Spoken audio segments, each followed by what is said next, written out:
Mga opisyal ni sa tanang barangay sa Dakbayan sa Lapu-Lapu nagpahigayon sa ilang tinuig nga Christmas party.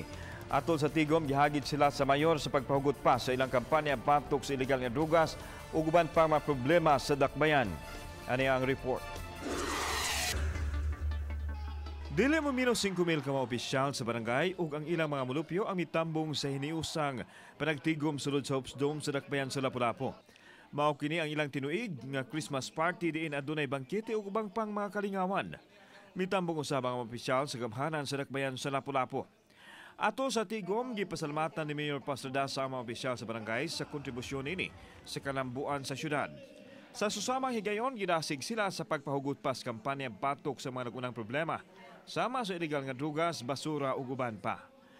Ang mga kapitanes, ang mga opisyales, kitang tanan mo'y nagtinabangay para mahimong imunani karon ang atong syudad sa Lapu-Lapu. Samtang, gipadayag ni ABC President Eduardo Quezon nga medyo mikunhod na ang suliran sa illegal drugs tungod sa kooperasyon sa katawhan ug sa mga otoridad. Regarding sa droga,